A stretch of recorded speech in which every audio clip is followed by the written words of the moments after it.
Alright, guys, so let's talk about the chip war today. Now, this struggle will define the future of US China relations and which country will really dominate the future economy.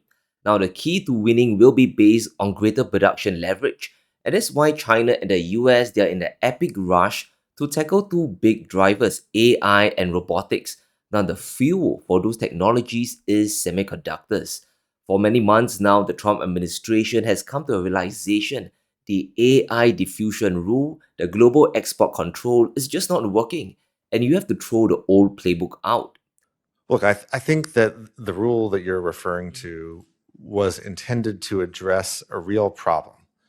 And the problem is, how do we prevent China and its proxies from accessing the most advanced American technologies wherever located in the world, whether they're located in the United States or outside the United States? And I'm not sure that this rule was done thoughtfully, was done as well as it could have been. It's a very complex and bureaucratic rule. So that's one of the things that I'd like to review when I go in. I think that the identification of the problem was largely correct, but I'm not sure that this is the right solution. And that's exactly right. China has been able to get Nvidia chips that were supposedly banned, and Huawei is making their own Zen 910 chips as well. How else was DeepSeek developed? Now, trying to ban the world from accessing Chinese chips is simply destroying your customer base. The US is fertilizing the soil for future Huawei customers. And as a result, Washington is now in panic mode. David Sachs, who's the White House tech advisor, just revealed something we kind of knew all along. China is very adept at evading US export controls. And here's the critical part, China is only 2 years behind American semiconductor design capabilities. And this is a quantum leap from where Beijing was back in 2020. And there are generally two parts to semiconductors, the designing of it and the physical capabilities for creating the chip. And China is behind both. But the more you try to impose export controls, the faster China will catch up on both the design and physical chip making itself. But is Washington having a change of heart now? Now, Sachs admitted that Huawei could very well grab market share. If the US doesn't start selling chips to the world, this will create an opening globally for Huawei, which means we can expect the US to start relaxing their chip export controls to the world, but not to China. So there's a very distinct difference here. The export bans to China, to Huawei, to Beijing will still continue. But there is going to be a new shift in the semiconductor war. There's a very good chance that China will be able to get Nvidia chips from third parties once the US relaxes export controls. There will also mean more middlemen or smugglers looking to make a ton of money selling the chips to Beijing. This is how things are. And now the US and their allies are taking a two-pronged approach against China. And it's going to backfire, and it's important we understand why Chinese chips are still on a path to catching up. Now, just a week ago, Taiwan decided to impose their own set of export controls.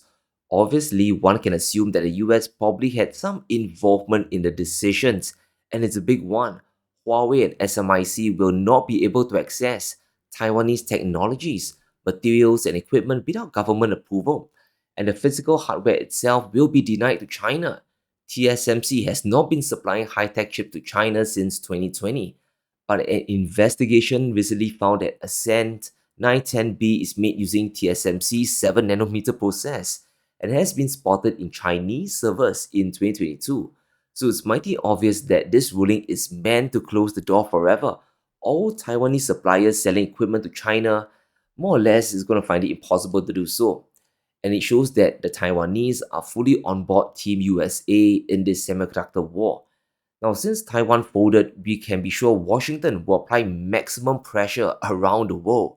Next on the list will be ASML in the Netherlands and Tokyo Electron in Japan. They can expect a knock coming, right? We can see tremendous pressure being applied by Washington to fully cut away China's ability to make the chips.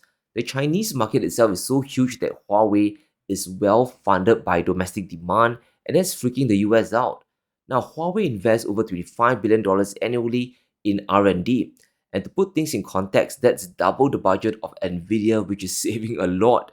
A third of the budget also goes into theoretical research such as compound chips. In other words, Huawei is trying to leapfrog Nvidia by thinking out of the box. They might be a generation behind, but the strategy now is to find a way to establish a technology gap, a space where the West isn't looking at just yet. And that's why Nvidia is trying to sell more chips to the world. They realize that Huawei has access to the biggest chip market globally, not to mention their cost of production is much lower than in the US. So the strategy is containing China's overall production. And if we look at the trajectory of China's progress, it's easy to understand why Washington is just so terrified. Chinese chip production is around 15% of the global market today, and it would be the biggest in the world, hitting 24% by 2030. And this is market share being taken away from the US and France, including Taiwan and Japan. So we are witnessing a concerted effort to limit China's ability to make semiconductors while Nvidia tries to sell more chips to the world. It's like trying to have your cake and eat it too. The US has been trying to do this in multiple ways, right? We all know this. Export controls have failed, so they're trying to find alternatives. And it seems that Trump is mobilizing the technology investment fund SoftBank to solve this mess. Now, since he took office, Trump has been trying his darndest to bring more TSMC plants to the US, right? Bring them to the desert. What a smart idea. And reshoring Taiwanese chip making capabilities to American shores. And David Sachs himself is hyping up the plan to get the company to essentially build everything in the United States. And if there's one type of manufacturing Trump wants to reshore, it's chips. The products that TSMC makes are literally the most important products in the world. I mean, these advanced chips power everything. They power AI, they power your phone, they power your cars, and without them, the whole modern economy would stop. But they're not made in the United States. So for TSMC to move here is a huge, huge development, and we owe that to President Trump's leadership on the economy. But there's a reason why TSMC isn't willing to transfer their most cutting edge technology to the US. Now, firstly, there's a serious cost issue, isn't there? US labor, energy, and even the work culture is drastically different from Taiwan. Productivity would plunge, but yet the US is going to try. And now the plan is to build a $1 trillion US AI hub. SoftBank wants to create another China Shenzhen, but located in the US. And the idea is to build $1 trillion industrial complex located in Arizona. Yes, in the desert. The complex will be dedicated to producing AI and robots, creating AI powered industrial robots. $1 trillion is a lot of money, and trying to dominate AI is the end goal. But I think Masayoshi Son forgot about the fundamentals of manufacturing. Pouring in money and getting TSMC to relocate is one half of the problem. You also need an economy and cheap, abundant energy to make it happen. And in our interview with computer scientist Steve Su, he made it abundantly clear. If that becomes the issue, China has a huge advantage because they're way ahead of the US right now in rolling out nuclear power and rolling out new solar power. And if you look at a graph of US electricity production over time, it's almost flat. Our economy in the US has not increased its electricity capacity appreciably in 20, 30 years. What happened, if you now plot on that graph the Chinese curve, it looks like this, where it started much lower, it crossed, and now China is producing about twice as much electricity per year, electrical power per year as the United States. But more importantly, the slope is much higher. Our slope is almost flat. Very energy intensive activities that the Chinese now dominate, like aluminum production. Aluminum production, some people joke in the metals industry that aluminum is just like electrical power made into metal because it's so energy intensive to produce industrial aluminum. Well, if you just look at who dominates that, it's the Chinese. They could just take one aluminum plant offline and power all the AI in the world, right? So I think if it comes to a point where the two countries are at technological parity to spin up huge amounts of energy to run these AIs, I think China has a huge advantage. And it's imperative we weigh this in our calculation. China's advantage might not be capital or having the ability to influence TSMC, but they have physical advantages that we cannot ignore. Now, the first of which is their immense power build-out, and this is from a diversified energy mix that includes fossil fuels and renewable power. So no, even if the Strait of Hormuz gets shut down forever, China will still be fine. It's the reason why China has been building a ton of solar farms and nuclear plants. And just last year alone, China was the world's largest power producer. They can generate over 10,000 terawatt hours of electricity. And if we look at the chart, the amount of buildup is breathtaking. And there are industrial realities that the West just can't deny. China is now generating more power than the combined might of the major powers. And this includes the US, the EU, and India combined. The buildup is one line going to the moon, which makes it really hard for the US to compete. If China manages to reach parity with the US or Nvidia in the most high-tech AI chips, it's game over. Pack your bags and just go home. Their ecosystem will take over and allow them to churn out cheap semiconductors at a fraction of the cost. And this is the missing piece of the puzzle that the US still isn't solving yet. Going against China means rewiring and restructuring your entire supply chain, and that starts out with your energy buildup. And beyond just gas plants, you need solar, nuclear, and wind farms as well.